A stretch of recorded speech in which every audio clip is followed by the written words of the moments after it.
என்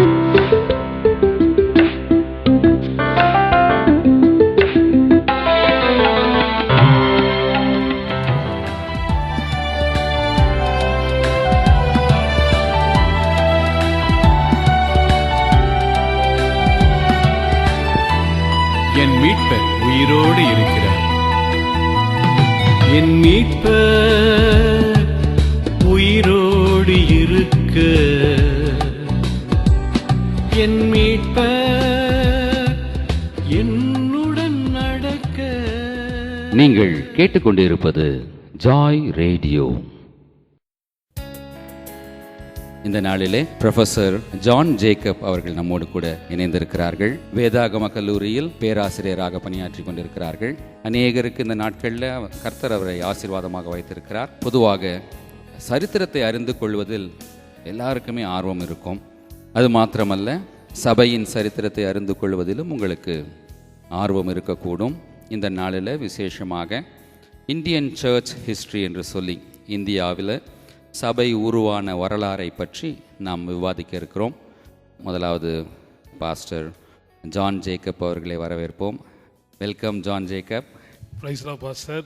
இது அநேக நாட்கள் பின்பாக சந்திப்பது குறித்து மிகுந்த மகிழ்ச்சி அடைகிறேன். ஜான், நீங்கள் அநேகருக்கு டீச் பண்ணியிருக்கீங்க. ஜாய் ரேடியோவின் நேயர்களுக்கு இந்தியன் சர்ச் ஹிஸ்ட்ரியை பற்றி நீங்கள் விளக்கி சொன்னீங்கன்னா நல்லாயிருக்கும். முக்கியமாக நம்முடைய இந்திய தேசத்திற்கு விசேஷமாக இயேசு கிறிஸ்துவனுடைய நேரடி சீஷராக இருந்த தோமாவே இந்தியாவிற்கு வந்திருக்கிறார். அப்படி என்றால் Indian church history goes back to about 2000 years. அதனுடைய ஆரம்ப நாட்கள் எப்படி இருந்தது, எப்படி சுவிசேஷம் அறிவிக்கப்பட்டது, சபையாக எப்பொழுது முதலாவது ஸ்தாபித்தார்கள். Hundreds and thousands of denominations இந்தியாவில் இருக்குது, சென்னையில் இருக்குது. எல்லாம் நல்ல வசதியான குளிர்சாதன வசதிகளோடு எல்லா வசதிகளோடு கர்த்தரை ஆராதிக்கிறார்கள். 2000 ஆண்டுகளுக்கு முன்னால் இந்த சபை எப்படி இருந்தது, அதை பற்றி கொஞ்சம் விளக்கி சொல்லுங்களேன். ஒரு வரலாற்று சிறப்பு முக்கிய ஒரு கேள்வி கேட்டிருக்கிறீங்க. இந்தியாவில், அதாவது பொதுவாக இந்திய சபை குறித்தும் சபைகளை குறித்தும் இந்திய கிறிஸ்துவ குறித்தும் ஒரு எதிர்மறையான எண்ணம் பரப்பப்பட்டு வருகிறது. நம்ம அதுக்கு ஆளாக இருக்கிறோம். பல நேரங்கள் அவைகளுக்கு விளக்கம் சொல்ல வேண்டிய ஒரு கட்டாயத்தில் இருக்கிறோம். கிறிஸ்தவம் இந்தியாவில் வெள்ளைக்காரர்கள் கொண்டு வரவில்லை, அல்லது கடந்த ஒரு 500-600 வருஷத்துக்கு முன்னாடி மிஷினரியினுடைய முயற்சியினால் வரவில்லை. பல ஆண்டுகளுக்கு முன்பாக ஆண்டவருடைய நேரடியான தயவினால் அவருடைய சீஷர் அப்போஸ்தலர் ஒருத்தர் இந்தியாவுக்கு வந்து தம்முடைய வார்த்தைகளை அறிவித்து இந்தியாவில் இருக்கக்கூடிய மக்கள் இயேசுவை கண்டுகொள்ள ஆண்டவர் நமக்கு கிருபை பாராட்டியிருக்கிறார். தேவ திட்டம் தான் சொல்லுவேன். அதாவது உலகத்தினுடைய பல நாடுகளுக்கு சுவிசேஷம் போகிறதுக்கு முன்னாடி பிரதான கற்பனையை தோமா எந்த அளவுக்கு உணர்ந்தார், பிரதான கற்பனையை ஆண்டவர் சொன்ன வார்த்தையை விசுவாசித்து அதை ஏற்றுக்கொண்டதினால் 1வது நூற்றாண்டிலே வந்திருக்கிறார். பிரதான கற்பனை வார்த்தையாக வருவதற்கு முன்பாகவே ஆண்டவர் தம்முடைய சீஷர்களுக்கு அப்போஸ்தலருக்கு சொல்லிய வார்த்தைகளுக்கு கீழ்ப்படிந்தவராய் 56 AD தோமா அவர்கள் இந்தியாவுக்கு வந்திருக்கிறார். அதாவது வேதாகமம் எழுதப்பட்ட காலத்தை வேத அறிஞர்கள் சொல்லக்கூடிய கணக்குகளின்படி வைத்து பார்த்தால் சுவிசேஷமானது ஏறத்தாழ 60களுக்கு பின்பாக தான் எழுதப்பட்டிருக்கும். ஆனால் தோமா சுவிசேஷம் எழுதப்படுவதற்கு முன்பாக. ஏன்னா இயேசு கிறிஸ்துனுடைய பல்வேறு சீஷர்கள் ஊழியத்துக்காக கடந்து போனாங்க. பவுலவங்க மிஷனரி பயணங்கள் எல்லாம் பல்வேறு செஞ்சாங்க. அப்போ கண்டிப்பாக இயேசுடைய நேரடியான சீஷனான அப்போஸ்தலனாகிய தோமா அவர்கள் ஆண்டோட வார்த்தை தன்னை உணர்த்தின அப்படினால் இந்தியாவுக்கு அவங்க சுவிசேஷம் தான் கடந்து வந்திருக்கலாம். ரொம்ப அழகாக சொன்னீங்க ஜான். 3 விஷயங்களை நீங்கள் குறிப்பிட்டீங்க. ஒன்று, கிறிஸ்தவம் இன்றைக்கு மக்கள் நினைக்கிறது போல இந்தியாவில் இருக்கக்கூடிய ஒரு தவறான கண்ணோட்டம். கிறிஸ்டியானிட்டி ஒரு அமெரிக்கன் ரிலீஜன் என்று சொல்லி நினைக்கிறார்கள். கிறிஸ்தவம் ஆசியாவில் இருந்து வந்தது தான், இது ஒரு அமெரிக்கன் ரிலீஜன் இல்லை என்று சொல்லியிருக்கிறீர்கள். 2வது, சுவிசேஷம் எழுதப்படுவதற்கு முன்னால் தோமா இந்தியாவிற்கு வந்திருக்கிறார் என்று சொல்லியும் நீங்கள் சொல்லியிருக்கிறீர்கள். அதாவது AD 52 தாமஸ் இங்கே வந்திருக்கிறார். எதற்காக வந்தார்? இந்தியா என்று சொல்லி ஒரு நாடை அவர் தெரிந்து அவர் சுவிசேஷத்தை அறிவிக்க மட்டும்தான் வந்தாரா, அல்லது வேறு வேலையாய் அவர் வந்து அவருடைய பணிகளுக்கு இடையே சுவிசேஷத்தை அறிவித்தாரா? இதை கொஞ்சம் விளக்கி சொல்லுங்களேன். நல்ல காரியங்களை கேட்டீங்கப்பா சார். அதாவது யூதர்கள் பல்வேறு ஆண்டுகளாக பல்வேறு காலகட்டங்களில் சிதறடிக்கப்பட்டிருந்தார்கள்.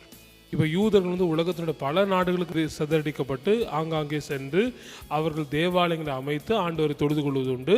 குழுவாக, அது ஒரு கூட்டமாக, ஒரு சமுதாயமாக வாழ்வதுண்டு. அவருடைய சிறப்பு வந்து யூதர்கள் வந்து கம்யூனிட்டி ட்ரிவன் லைஃப்பை தான் வாழ்வாங்க. மற்ற மக்களோடு கூட அதிகமாக கலக்க மாட்டாங்க. அந்த யூதர்கள் அப்படி தனித்து ஒரு அடையாளத்தோடு கூட இருப்பாங்க. இரண்டாவது, யூதர்கள் வந்து எல்லாவற்றிலும் ஞானம் நிறைந்தவர்கள். கர்த்தர் அவர்களை போகிற இடங்களெல்லாம் அவருடைய ஆசீர்வதிக்கிறார். வியாபாரத்தில் மற்ற தொழிலில் அவங்க நேர்த்தியாக காரியங்களை செஞ்சு சமுதாயத்தால் அந்த காலம் தொடங்கி இந்த காலம் வரைக்கும் ஒரு அங்கீகரிக்கப்பட்ட நிலை தான். யூதர்கள்னாலே ஞானிகள், திறமசாலிங்க அப்படின்ற ஒரு நிலையில் வைத்திருக்கிறார். இந்தியா வந்து கல் தோண்டா மண் தோண்டா காலத்திலிருந்து சிறப்பு வாய்ந்த ஒரு நாடாக இருக்கிறது. நிறைய வரலாற்று ஆசிரியர்கள் அன்றைக்கு இருக்கக்கூடிய இந்தியாவுக்கும் சைனாவுக்கும் ஐரோப்பா நாடுகளுக்கு அல்லது ஆசியாவினுடைய மேற்காசிய நாடுகளுக்கு இடையில் நல்ல வாணிப தொடர்பு இருந்திருக்கு, நல்ல மக்கள் தொடர்பு இருந்திருக்குது. அது நிமித்தமாக யூதர்கள் சிதறடிக்கப்படும் பொழுது கண்டிப்பாக இந்தியா போன்ற ஒரு சிறப்பு மிக்க நாட்டு வந்திருக்கக்கூடும்.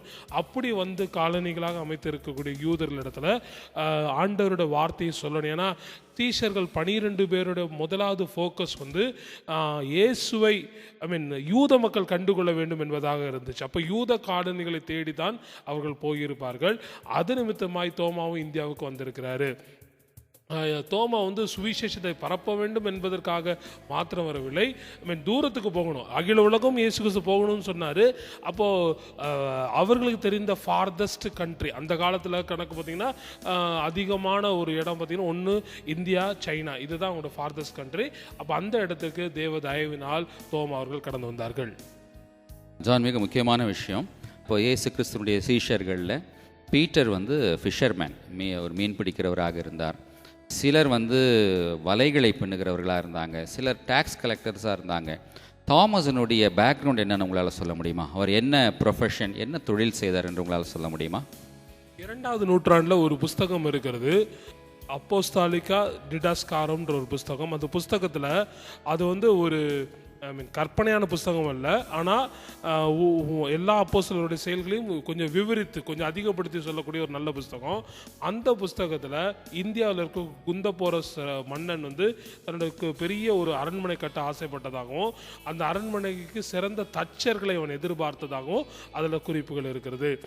அந்த புஸ்தகத்தை மையமாக வைத்து அடிப்படையாக வைத்து நம்ம பார்த்தோம்னா தச்சு தொழில் எப்படி ஆண்டவராக இயேசு கிறிஸ்து தச்சு வேலை செய்தார், அது மாதிரி இவனும் ஒரு சிறந்த ஒரு கார்பெண்டராக தச்சு வேலை செய்கிறவனா இருக்கலாம். இவன் தச்சு வேலைக்காகவே அந்த ராஜா இவனை போய் பணித்து அழைத்து வந்ததாகவும் அப்படின்னு சொல்லி அந்த புஸ்தகத்தில் இருக்குது. அப்போ வந்து நிச்சயமாக ஒரு சிறந்த ஒரு தச்சு வேலை செய்யக்கூடியவனாக இந்தியாவுக்கு கடந்து வந்திருக்கலாம். ஜான், நீங்கள் சொல்லும் பொழுது இந்தியாவில் குந்தபோரஸ் என்று சொல்லி ஒரு ராஜாவை பற்றி குறிப்பிட்டீர்கள். அவர் எந்த பகுதியில் வாழ்ந்தார்? ஒன்று. இரண்டாவது, ஒரு ராஜாவாக மன்னனாக இருந்தார் என்றால் வேதத்திற்கு வெளியே சரித்திர சான்றுகள் இருக்குதா? இந்த குந்தபோரஸை பற்றியோ அவர் கட்ட வேண்டும் என்று நினைத்த அந்த அரண்மனையை பற்றியோ சரித்திர சான்றுகள் இருக்குதா? அப்படி இருக்குது என்றால் எங்கே இருக்குது? அதையும் கொஞ்சம் விவரித்து சொல்லுங்களேன்.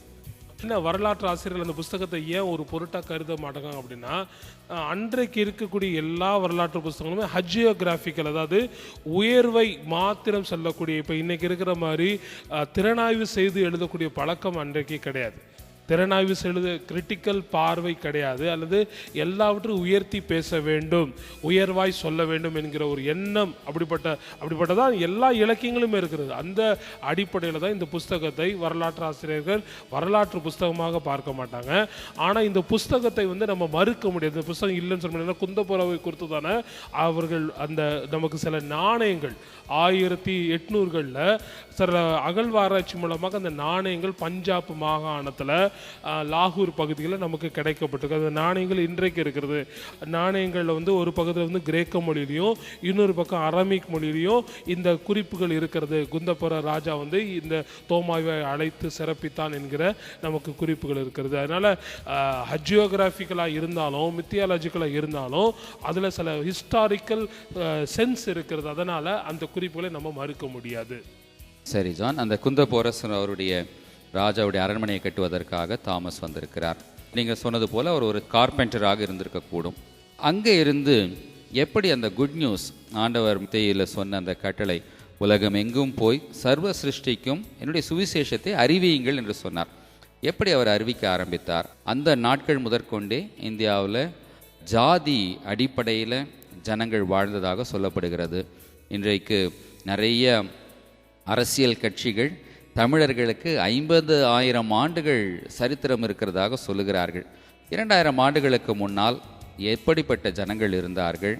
தாமஸ் அவர்களுடைய பேக்ரவுண்டை தெரியாத ஜனங்கள், மீடியா வெளிச்சங்கள் இல்லாத நாட்களில் இவருடைய உபதேசத்திற்கு அல்லது இவருடைய டாக்ட்ரின்ஸ் எப்படி ரீச் ஆச்சு, எப்படி இவ்வளோ பெரிய வளர்ச்சி இந்த நாட்களில் வந்தது, அதை பற்றி கொஞ்சம் சொல்லுங்களேன்.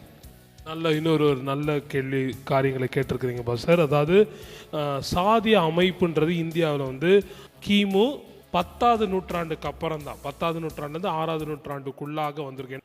அதுக்கப்புறம் தான் மனு தர்ம காலம் வந்துச்சு. அந்த காலகட்டத்தில் தான் முன்னாடி தொழில் ரீதியாக ஏற்பட்ட அந்த பிரிவை, அந்த அமைப்பை, அதை பிறப்பின் அடிப்படையில் உறுதிப்படுத்துகிற வேலை தான் மனு தர்மம் செய்கிறது. அதாவது உலகத்தில் எல்லா இனத்திலையுமே மக்களை பல்வேறு குழுக்களாக பிரிக்கக்கூடிய ஒரு இயல்பு இருக்கிறது. ஆனால் அவைகளை பிறப்பினுடைய அடிப்படையில் தீர்மானித்து உயர்வு தாழ்வை கற்பித்தது மனு தர்மம். அப்போ மனு தர்மத்தினால் ஏற்றுக்கொள்ளப்பட்ட ஒரு சமுதாயம் நிறைந்த ஒரு இடத்துல தான் தோமா அவர்கள் சுவிசேஷத்துக்கு கடந்து வந்திருக்கிறாங்க. அடுத்ததாக நீங்கள் கவனிக்க வேண்டிய ஒரு விஷயம் என்னன்னா, ஏற்கனவே சிதறப்பட்ட இந்த யூதர்கள் பல்வேறு நாடுகளுக்கு போகும்போது அவர்கள் மற்ற மக்களோடு கூட இனக்கலப்பில் ரொம்ப ஜாக்கிரதையாக இருக்கிறாங்க. எல்லாவது அவர்கள் அந்த ஆங்கிலத்தில் சொல்கிற மாதிரி இந்த ரெமனன்ட் ட்ரேஸ்ன்றதை உறுதியாக அவர்கள் அதை தற்காத்துக்கொள்ள முயற்சிக்கிறார்கள். இப்போ இந்தியாவில் தனித்தனி குழுவாக தான் இயங்கி இருக்கிறாங்க. இது ஏற்கனவே இருக்கக்கூடிய அந்த பல்வேறு வர்க்க பிரிவுகள், பல்வேறு சாதிய பிரிவுகள், பிறப்பினுடைய அடிப்படையில் இருக்கக்கூடிய பிரிவுகள் இதை எளிதாக ஏற்றுக்கொள்ளக்கூடிய ஒரு சூழ்நிலை வந்தது. அப்போ இந்த யூத மக்கள் அவர்கள் ஒரு தனி பிரிவாக, தனி சாதியாக அடையாளப்படுத்தப்பட்டு கேரளாவில் இருக்கிறாங்க. தோமா அவர்கள் வந்த பொழுது, ஏன்னா அன்றைக்கு இருக்கக்கூடிய கால சூழ்நிலையில் சத்தியத்தை அறிவிக்க முயற்சித்தார். சமுதாயங்களை புரிந்து கொள்ள அவர் முயற்சிக்கவில்லை. சமுதாயத்துக்குள்ளாக சத்தியத்தை சொல்ல வேண்டும், இயேசு கிறிஸ்துவின் வருகை வந்துடும் என்கிற ஒரு எண்ணத்தோடு கூட தான் ஆதி அப்போஸ்தலர் இருக்கிறார்கள். அதற்கு பின்பாக தான் ஆண்டோட வருகை தாமதிக்கும் போது சபை இங்கே இருக்க வேண்டிய அவசியம் இருக்கிறது, சபை உருவாக்கப்பட வேண்டும், சபையினுடைய பல்வேறு காரியங்கள் அவைகளை இறையியல் ரீதியாக, ஆன்மீக ரீதியாக, ஒழுக்க ரீதியாக சமுதாயத்தை நடத்த வேண்டும் காரியத்தை பின்னாடி திருச்சபை தலைவர்கள் உணர்ந்து கொண்டாங்க. ஆனால் முதல் நூற்றாண்டு பரிசுத்தவான்கள், குறிப்பாக அப்போஸ்தலர்கள் அப்படிப்பட்ட காரியங்களை உணராதபடிக்கு சத்தியத்தை மாத்திரம் சொல்ல வேண்டும் என்கிற முனைப்போடு கூட அவர்கள் ஒழித்து செய்தார்கள். ஜான், ஏன் உங்ககிட்ட நான் அந்த ஜாதியை பற்றி நான் கேட்டேன் என்று சொன்னால், இந்த நாட்களில் ஜனங்கள் கிறிஸ்தவர்கள் என்றாலே அவர்கள் கீழ் ஜாதிக்காரர்கள், ஒரு தீண்டத்தகாதவர்கள் தான் இயேசு கிறிஸ்துவை சொந்த ரட்சகராக ஏற்றுக்கொண்டார்கள் என்று சொல்லி ஒரு கண்ணோட்டம் இருக்கிறது, ஒரு பார்வை இருக்கிறது.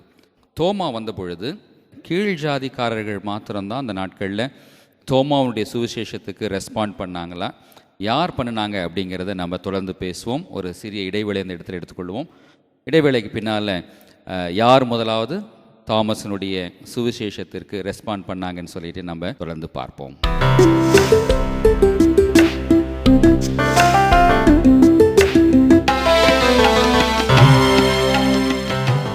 நீங்கள் கேட்டுக்கொண்டிருப்பது Joy radio. Subscribe Joy Radio YouTube channel to listen all its programs. Also, please share with your loved ones.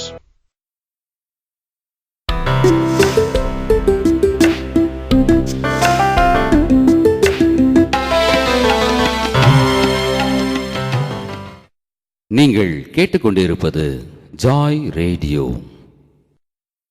Welcome back. John, இடைவேளைக்கு முன்னால் தாமஸ் காஸ்பல் யாருக்கு போய் சேர்ந்துச்சு, முதலாவது ரெஸ்பாண்ட் பண்ணவங்க யார், அங்கேருந்து நீங்கள் ஆரம்பிங்களேன். தவறான அந்த மித்து பரப்பப்பட்டே வருகிறது. ஆதி திருச்சபையில் நம்ம பார்க்கும் பொழுது உலகத்தில் எல்லா இடங்களுமே அப்போஸ்தலர் அறிவிக்கும் பொழுது சமுதாயத்தில் நலிவடைந்தவர்கள் மாத்திரம் இயேசு கிறிஸ்துவை ஏற்றுக்கொள்ளவில்லை. இயேசு கிறிஸ்துவனுடைய ஊழியத்திலையும் நம்ம பார்க்குறோம், ஆண்டவராக இயேசு கிறிஸ்து எல்லா தரப்பு மக்களுக்கும் ஊழியம் செய்கிறார். எல்லா தரப்பு மக்களும் ஆண்டவருடைய சத்தியத்துக்கு கேட்டு அவருடைய பிள்ளைகளாக மாறக்கூடிய காரியத்தை பார்க்கிறோம். குறிப்பாக இந்தியாவில் தோமா அவர்கள் கடந்து வந்த பொழுது கேரளாவில் இருக்கக்கூடிய ஒரு 7 பிராமண குடும்பங்களை சார்ந்தவர்கள் ஆண்டவரை ஏற்றுக்கொண்டு 7 இடங்களில், அது உயர் சாதியினர் வசிக்கக்கூடிய 7 இடங்களில் சபைகளை ஸ்தாபி ஊழியங்களை செய்து சிறப்பான ஊழியத்தை செய்திருக்கிறார். அதற்கு பின்பாக மெட்ராஸ்லே வந்து அவருக்கு ஊழியத்தை செய்ய வேண்டும் என்கிற ஒரு தேவன் அவரை கொண்டு சென்றதினால் மெட்ராஸ்லேயும் உயர் சாதியினர் அதிகமாக வசிக்கக்கூடிய இடங்களுக்கு ஊழியம் செய்தது. குறிப்பாக மயிலாப்பூர், அது வந்து அன்றைக்கு பழைய பேர் வந்து மெலியாப்பூர், அந்த இடத்துல ஊழியம் செய்யும் பொழுதுதான் அங்கே இருக்கக்கூடிய சில பிராமணர்கள் அவரை எதிர்த்து அது நிமித்தமாக தான் அவர் கொலை செய்யப்படுகிறார். அப்போ சுவிசேஷத்தை எல்லா தரப்பு மக்களுக்கும் சொல்ல வேண்டும் என்கிற ஒரு நிலை இருந்தது. தாழ்த்தப்பட்ட மக்கள் ஏற்றுக்கொள்ளக்கூடிய ஒரு சூழ்நிலை வந்து பின்னாடி நாட்களில் ஒரு ஏற்பட்ட ஒன்று தான் நம்ம பார்க்க முடிகிறது. தோமா வந்து சென்னையில் மயிலாப்பூரில் ஊழியம் செய்ததாக சொன்னீங்க ஜான். அது மாத்திரமல்ல, கொலை செய்யப்பட்டார் என்று சொன்னீங்க. அவர் கொலை செய்யப்பட்டதை பற்றி அடுத்தது பேசுவோம். அதுக்கு முன்னால் கேரளாவில் இருந்த பிராமணர்கள் இயேசுவை சொந்த ரட்சகராக ஏற்றுக்கொண்டதாக நீங்கள் சொன்னீங்க. அன்றைக்கு ஏற்றுக்கொண்டவர்கள் தொடர்ந்து இன்றைக்கு வரைக்கும் அவர்களுடைய சந்ததிகள், ஜென்ரேஷன்ஸ் இருக்கிறாங்களா? முதலாவது ஸ்தாபிக்கப்பட்ட சர்ச் எது? அதை பற்றி கொஞ்சம் விளக்கமாக சொல்லுங்களேன். தோமா அவர்கள் 7 இடங்களில் சபைகளை ஆரம்பித்ததுக்கான சான்றுகள் இன்னைக்கு நமக்கு இருக்கிறது. எக்ஸ்க்ளூசிவ் கம்யூனிட்டியாக இருந்திருக்கிறாங்க. மற்ற மக்களுக்கு தோமாவுக்கு அப்புறமாக அவர்கள் சுவிசேஷத்தை சொல்ல வேண்டும் என்கிற நிலை ஏனோ வரவில்லை. தாம் பெற்ற இன்பம் தமக்கே உரியது, தம்முடைய சந்ததிகளுக்கே உரியது என்கிற நிலையில் இன்னும் இருக்கிறார்கள். இனக்கலப்பு முறை இல்லாதபடிக்கு தனியாக இருக்கிறாங்க. இன்னைக்கு பார்த்தீங்கன்னா ஒரு சமுதாயத்தை சொல்ல முடியுமா? அவர்களை தாமஸ் கிறிஸ்டியன்ஸ் என்று சொல்லி அழைக்கிறார்கள், சீரியன் தாமஸ் கிறிஸ்டியன்ஸ் என்று சொல்லி அழைக்கிறார்கள். அடுத்து நம்ம பார்த்தீங்கன்னா 1வது நூற்றாண்டுக்கு 4வது நூற்றாண்டுகளில் ஒரு பெரிய கேப் இருக்கு. அதிகதான குறிப்புகள் இல்லை. ஆனால் கண்டிப்பாக தோமாவை ஏற்றுக்கொண்ட உயர் சாதியினர் குடும்பமாக வசித்திருக்கிறார்கள். மற்ற மக்களோடு கூட இனக்கலப்பு செய்யாதபடிக்கு வாழ்ந்திருக்கிறார்கள் என்று சொல்லி நாம் அறிய முடிகிறது. உங்களுடைய கூற்றுப்படி இன்றைக்கு பார்க்கிற சிரியன் கிறிஸ்டியன்ஸ் அல்லது தாமஸ் கிறிஸ்டியன்ஸ் என்று சொல்லப்படுகிறவர்கள் அவர்களுடைய மூதாதையர்கள் 2000 ஆண்டுகளுக்கு முன்னால் தாமஸை மீட் பண்ண அவர்களுடைய சந்ததிகளாக நம்ம வைத்துக் கொள்ளலாமா? ஏறத்தாழ வைத்து. இன்னொன்றை நான் சொல்ல விரும்புகிறேன். தோமா, அதாவது பண்டைய காலங்களை குறித்து நம்ம ஆராயக்கூடிய எல்லா அறிஞர்களும் இந்தியாவை குறித்தும் இந்திய சமுதாயத்தை குறித்து வேதனைப்படக்கூடிய ஒரு காரியம் என்னவென்றால், ஹிஸ்டாரிக்கல் கான்சியஸ்னஸ் கிடையாது. அதாவது மேட்டுக்குடி மக்கள் மத்தியில் அவைகள் இருக்கலாம், அவைகளும் குறைவாக இருக்கிறது. பெரும்பாலும் ஹஜியோகிராஃபிக்கலாக இருக்கிறதுனால வரலாற்று பார்வை என்பது அதிகமாக இல்லை. இப்போ வரலாற்று பார்வை இல்லாத சமயங்களில் மக்களுடைய நாட்டுப்புற பாடல்கள், மக்களுடைய இதர காவியங்கள், அப்புறம் ஊரில் இருக்கக்கூடிய கல்வெட்டுகள், இதன் வாயிலாக தான் நம்முடைய வரலாற்று நிகழ்வுகளை, வரலாற்று செயல்களை வந்து நம்ம அடுத்த சந்ததிக்கு சொல்ல வேண்டிய ஒரு நிலை இருக்கிறது. அதனால் இந்த குறிப்புகள், அப்படி தோமாவை குறித்த நிறைய பழங்கதைகள் இருக்கிறது, நிறைய கிராமிய பாடல்கள் இருக்கிறது. அந்த தகவலினுடைய அடிப்படையில் அவரை குறித்து நம்ம செய்திகள் சொல்லுவது வந்து நம்ம மறுக்க முடியாது, அதை ஏற்றுக்கொண்டு தான் ஆக வேண்டும். 2 விஷயம் சொல்லியிருக்கீங்க தான். ஒன்று, யூதர்களைப் போலவே அந்த நாட்களில் இயேசுவை ஏற்றுக்கொண்ட இந்தியர்களும் யாரோடும் கலவாதிருந்திருக்கிறார்கள். ஏன்னா ஒரு விகற்பமான ஜாதி இருக்குது ராஜாவே என்று சொல்லிட்டு எஸ்தர் ராஜாத்தியின் நாட்களில் சொல்லப்பட்ட அந்த வார்த்தை இன்றைக்கும் உலகம் எங்கும் இருக்கக்கூடிய யூதர்கள் யாரோடும் கலவாது இருக்கிறார்கள். 2000 ஆண்டுகள் கழித்தும் 1948 உலகம் எங்கிலும் இருக்கிற யூதர்கள் மீண்டும் இஸ்ரவேலுக்கு, ஜெருசலேமுக்கு வந்து சேர்ந்தாங்க. அதே விஷயத்தை இந்தியர்களும் இயேசுவை ஏற்றுக்கொண்டவர்கள் அந்த நாளில் ஃபாலோ பண்ணியிருக்கிறாங்கன்னு தெரியுது. தாமஸனுடைய எண்ட் எப்படி இருந்ததுன்னு சொல்லுங்களேன். அதற்கு என்ன சான்று இருக்குதுங்கிறத சொல்லுங்களேன். கேரளாவில் மலபார் பகுதியில் ஊழியத்தை செய்து முடித்ததுக்கு பின்பாக தோமா அவர்கள் சீனா தேசத்திலையும் கிழக்கு நாடுகளில் சென்று ஊழியம் செய்ததாகவும் நமக்கு வரலாற்று குறிப்பு இருக்கிறது.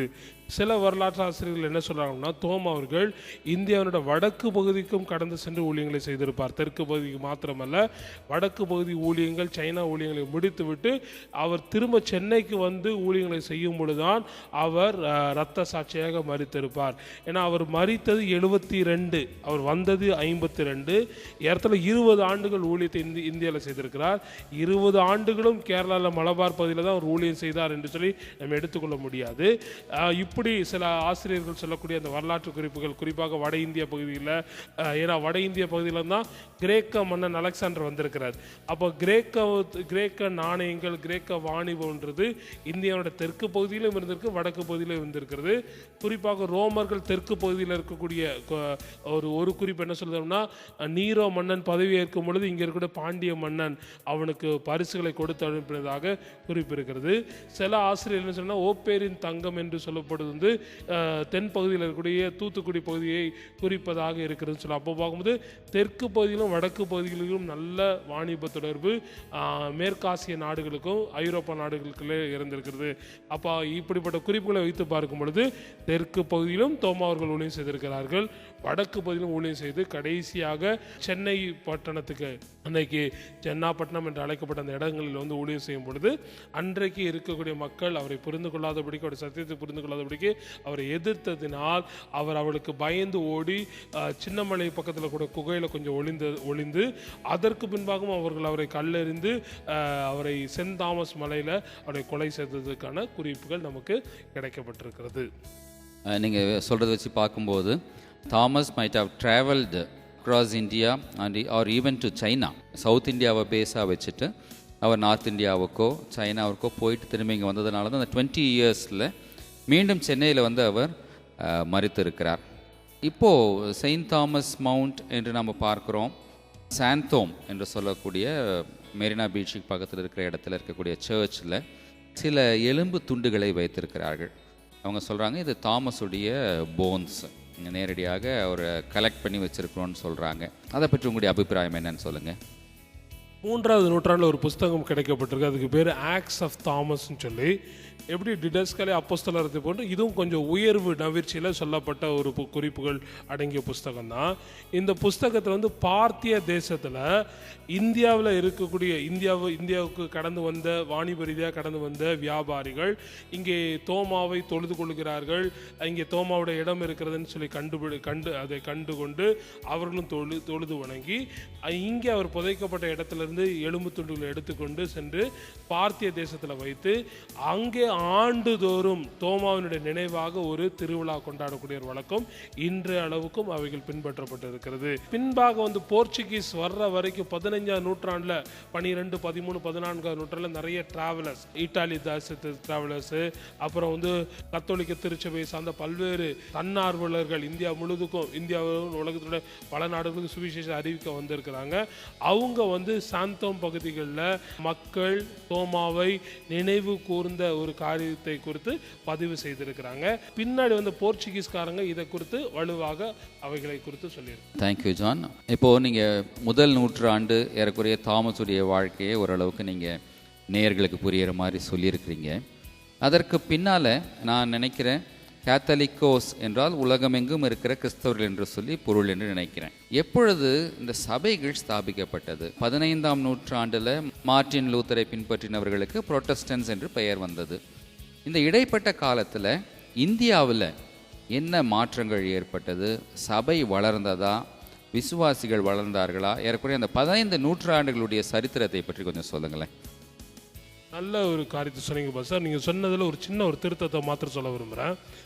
மார்ட்டின் லூத்தருக்கு ப்ரொட்டஸ்ட் பண்ணி வந்தாங்கன்னு சொல்லி சொல்ல முடியாது. சபையில் மாற்றங்களை ஏற்படுத்த முனைந்தார்கள். அவர்கள் மாத்திரமல்ல, பல தேவ மனிதர்கள் 12, 13, 14ஆவது நூற்றாண்டில் முயற்சி பண்ணாங்க. அந்த முயற்சிகளுக்கு மகுடமாக தான் மார்ட்டின் லூத்தருடைய முயற்சியை நம்ம பார்க்க வேண்டும். இரண்டாவது, இந்த ப்ராட்டஸ்டன்ற வார்த்தை இன்றைக்கு வரலாற்றாசிரியர் பயன்படுத்த சிறிது தயக்கம் காட்டுறாங்க. ஏன்னா யாரையும் ப்ரொட்டஸ்ட் பண்ணி வர முடியாது, அதை இவைகளை தேவன் அனுமதிக்க மாட்டார். மாறாக சீர்திருத்த இயக்கம், சீர்திருத்த திருச்சபைகள் என்று சொல்லி அவைகளை நாம் சொல்ல வேண்டும். இந்த 15 நூற்றாண்டாக பார்க்கும் பொழுது தமிழ்நாட்டில் நீங்கள் இந்திய அளவில் இருக்கக்கூடிய இன்னொரு கருத்தை கவனிக்கணும். திரும்பவுமாக இந்து மார்க்கம் பெரிய பின்னடைவை சந்திக்கிறது. பௌத்த மார்க்கம் சமண மார்க்கம் வந்ததுனால அவைகள் இந்தியாவினுடைய பல்வேறு சாதிய கட்டமைப்புகள் காணப்பட்ட பல்வேறு தீமையான காரியங்களை எதிர்த்து மக்களுக்கு மாற்றங்களை செய்ய விரும்பின ஒரு காலகட்டம். அந்த நாட்களில் இந்து மார்க்கத்தை விட்டு மற்ற மார்க்கத்தை தழுவக்கூடிய ஒரு நிலை ஏற்பட்டுச்சு. அப்போ இந்து மார்க்கம் திரும்பமாக வலுப்பெற்ற காலம் ஏறத்தாழ நீங்கள் கிபி 300 கிபி 600 வரைக்கும் சொல்லலாம். அர்ஷர்களுடைய காலம், குப்தர்களுடைய காலம் அவைகளில் எழுச்சி பெறுகிறது.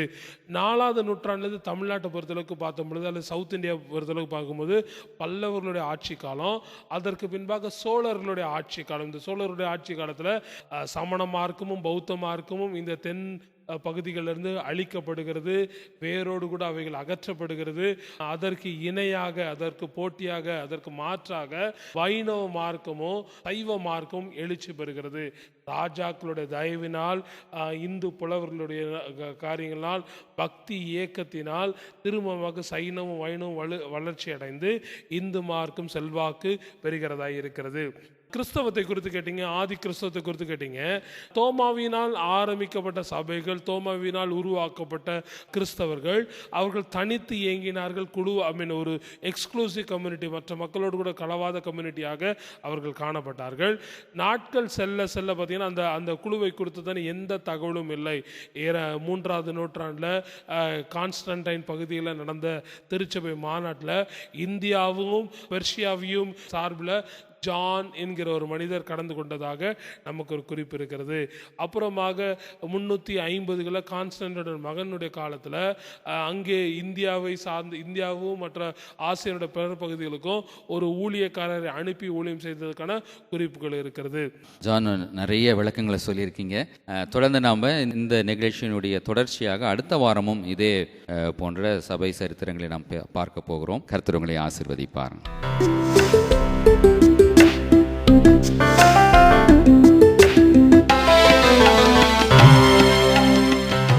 நீங்கள் கேட்டுக்கொண்டிருப்பது Joy radio. Don't forget to subscribe to Joy Radio.